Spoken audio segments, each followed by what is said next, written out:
Welcome. Not really sure what I'm doing there. Welcome and welcome back.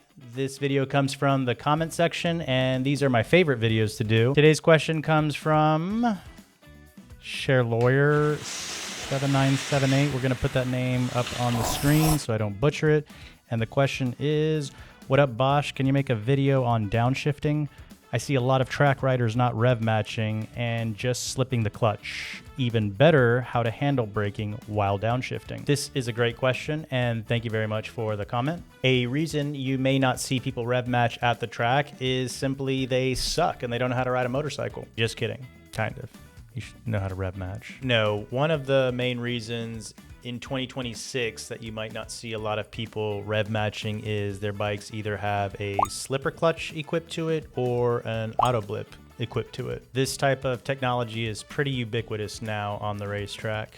Yeah, big word, no big deal. In this video, I'm going to break down the history, what they are, and how to rev match or blip the throttle yourself when entering into the turn. So let's get into it. The slipper clutch. The slipper clutch made its introduction around the 80s with Honda in the 500 GP era, specifically the NR 500. For us mere mortals, the slipper clutch came out with Yamaha in 2006 on the R6. Honda with the CBR 600RR released theirs in 2013. Kawasaki ZX6RR released theirs in 2005. Correction, 2003. Suzuki Gixxer released theirs in 2005. So they've been around for quite some time now. A lot of people now here in 2026 have access to those motorcycles that have those kind of components, whether it's a mechanical slipper clutch or electronic auto blip on their motorcycles. Lots of aftermarket parts as well for the auto blip. What is a slipper clutch? A slipper clutch is a mechanical component that acts as a back torque limiter, and this helps mitigate, another big word, no big deal. This helps mitigate the hopping, skipping of the rear tire when you are downshifting gears, especially aggressively. So this in turn smooths out your braking on hard deceleration. Before slipper clutches, you really did have to rev match the motorcycle on hard deceleration to avoid the rear tire from getting squirrely. A slipper clutch gives you a little bit more leeway. Auto blips. Another reason you might not see people rev matching at the racetrack is they have an auto blip equipped to their motorcycle. Around 2015 is when the auto blips became popular on production motorcycles, but they've been used decades before that in MotoGP and World Superbike. What is an auto blip? An auto blip is an electronic component that rev matches automatically with the motorcycle using the ECU. This is an electronic system that opens up the throttle to rev match when you're downshifting. You don't need to do anything, so it's almost like riding a automatic transmission. You don't have to use your clutch at all when you're downshifting.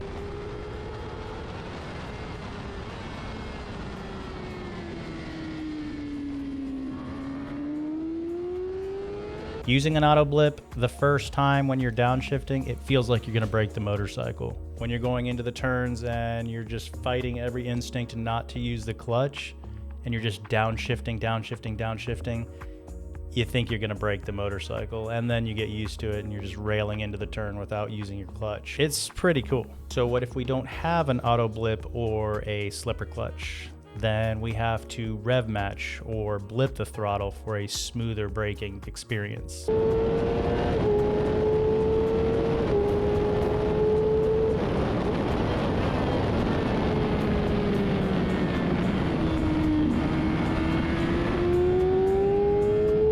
This will take some practice, and once you get the hang of it, it becomes second nature. You don't even know you're rev matching, you're just railing into the corner, hard braking, bum, bum, bum, bum. And it's actually fun and sounds pretty cool. Not that that matters, but stability is the most important part. It sounding cool kind of comes secondary or tertiary. Another big word, no big deal. I have plenty of videos going over the braking zone process. However, a quick little recap is first thing you want to do is move your bum off the saddle before you even touch your brakes. Set up your body position before you start braking.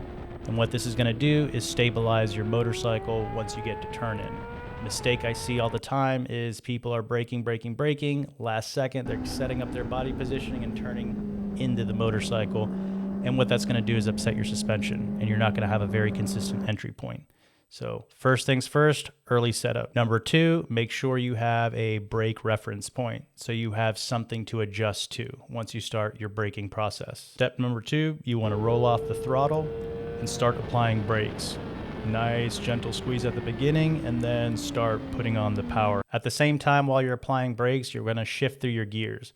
So you're going to pull the clutch in, you're going to shift down one gear, and at the same time, give it some gas. Nice little blip, nothing wide open, don't need to hammer down on the thing, but quick little action of brake, clutch, changing gears, and blipping the throttle. And that will take some practice to get the timing right of shifting and blipping the throttle at the same time. And repeat this process until it becomes second nature and you're able to just rail into a turn, just dun dun dun dun. Quick little note, if you haven't practiced body position setup, meaning braking when you're off the motorcycle, start with that first.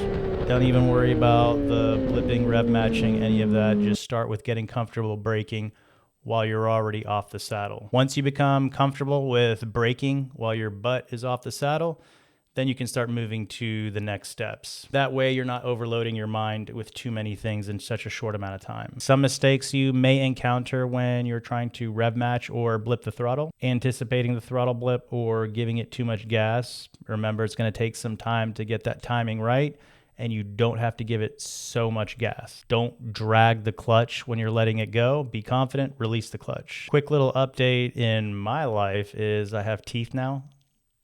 I lost them in Louisiana in a training accident. RIP teeth. Well, I still have the OG teeth in there. They just had to do a little filler.